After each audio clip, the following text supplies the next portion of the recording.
TV7 Israel News is made possible thanks to your generous donation. Shalom ve'erev tov, good evening. Welcome to our daily TV7 Israel News Bulletin broadcast from Jerusalem. Prime Minister Benjamin Netanyahu says that there are clear cracks in the Ayatollah regime may indicate rising prospects for its disintegration. The IDF is intensifying its efforts to eliminate senior leaders, commanders, and practitioners of the Ayatollah regime in Iran. And Iran's Islamic Revolutionary Guards Corps is stepping up efforts to target civilians in Israel by increasingly launching cluster munitions at residential neighborhoods, a war crime under international law. There are clear indications that the Ayatollah regime in Iran is struggling to survive under the unceasing U.S.-Israeli campaign, degrading much of its abilities to function. Israeli Prime Minister Benjamin Netanyahu, during a press briefing last night, highlighted that under President Trump's leadership, the decision to launch Operation Epic Fury, or Roaring Lion, was triggered by intelligence-driven calculations, which included a time-sensitive window of opportunity. Under President Trump's visionary leadership, America and Israel are acting together in Iran with great determination and unprecedented strength. Operation Rising Lion is designed to remove the existential threats posed by the Ayatollah regime, the regime that has waged war against America and Israel and the people of Iran for 47 years.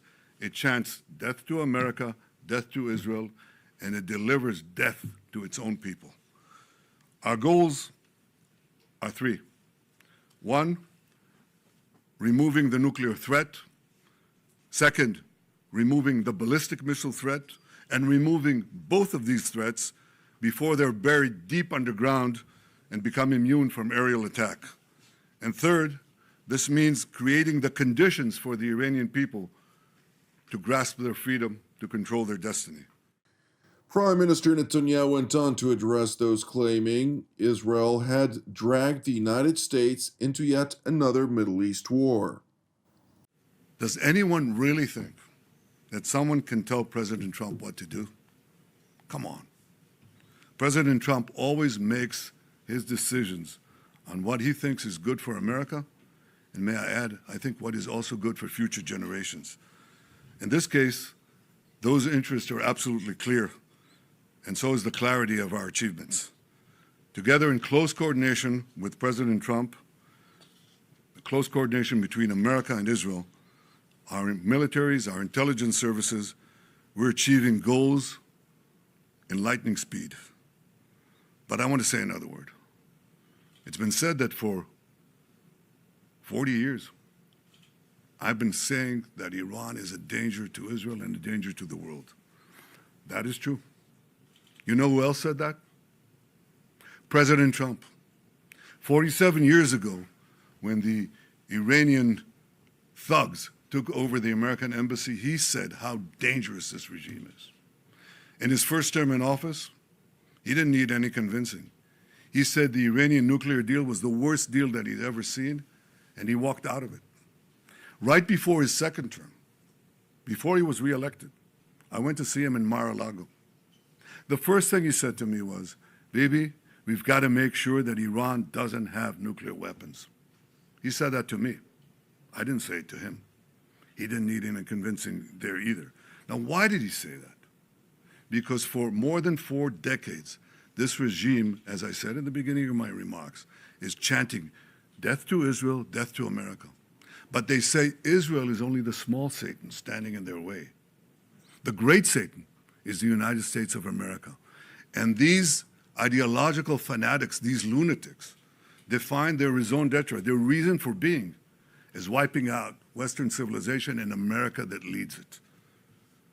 They have claimed the lives, they've maimed and wounded thousands of Americans in Iraq and Afghanistan. They killed the American Marines in Beirut.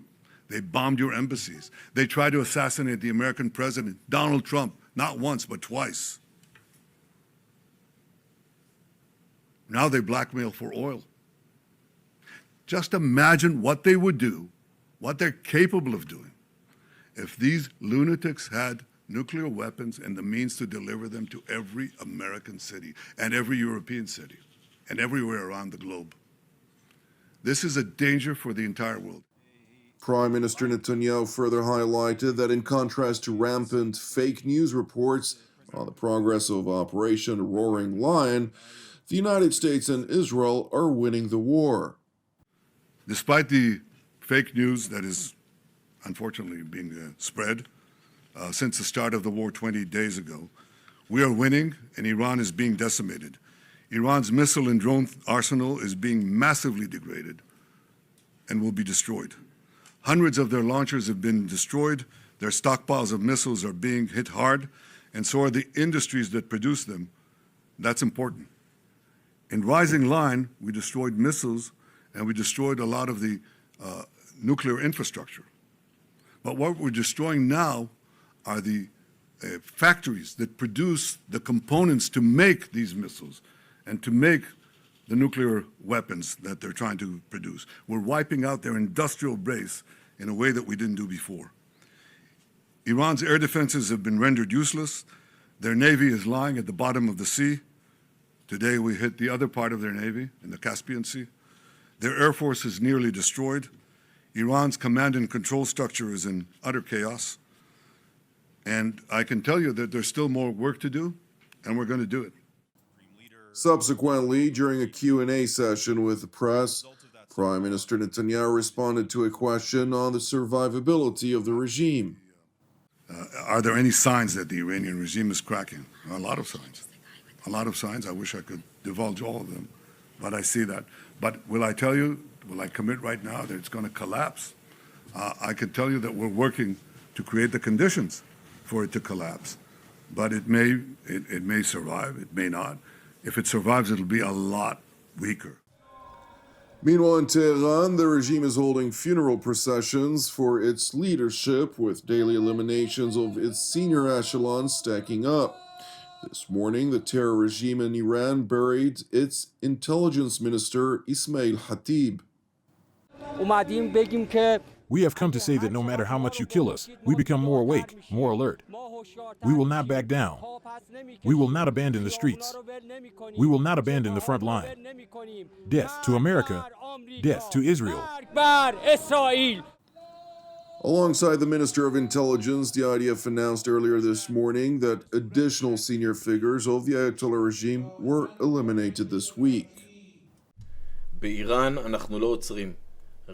In Iran, we are not stopping. The series of assassinations and eliminations continue.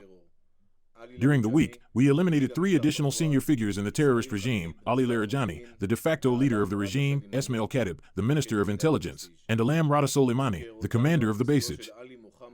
This morning, we announced the elimination of Ali Mohammed Naimi, the spokesman for the Revolutionary Guards. For years, Naimi was at the head of the regime's propaganda and worked to promote terrorist acts against the State of Israel. An hour ago, we announced the elimination of Esmail Amidi, the head of the intelligence department of the Basij in Tehran. In addition, we can now confirm that in a precise strike after a joint intelligence investigation by the Mossad, IDF Intelligence Directorate, and the Shin Bet, we eliminated this week Mahdi Rostami Shamastan, a central commander in the intelligence ministerial of the Iranian terrorist regime. Shamastan was a key figure in promoting terrorist acts against Israelis and Jews around the world. We continue to hurt the regime's senior officials. They live with a sense of persecution and are on the run.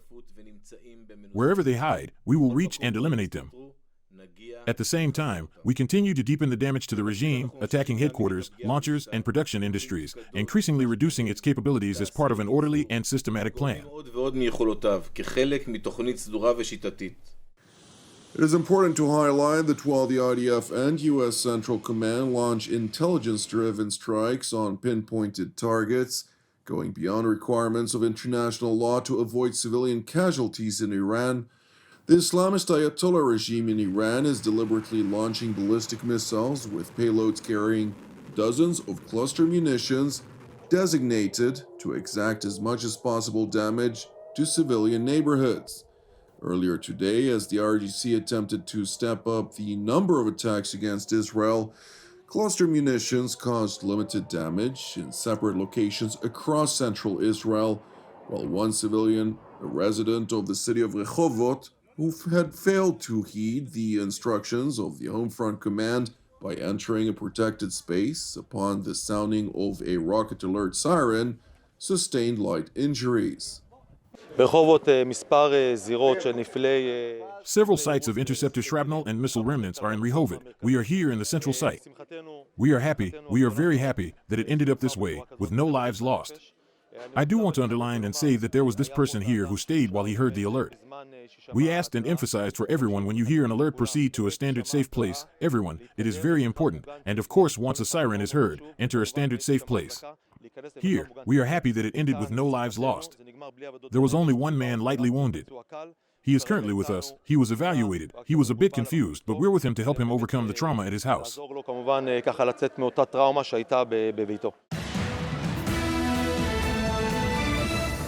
Thank you for watching TV7 Israel News, which is made possible by the generosity of our viewers. If you would like to help support TV7 Israel, which is exclusively donation-based, you can do so via our website at www.tv7israelnews.com. Please keep praying for the peace of Jerusalem and redemption of Israel. I'm Jonathan Essen, wishing you a Shabbat Shalom u'Mevorach, and God willing, until our next update, Shalom from Jerusalem.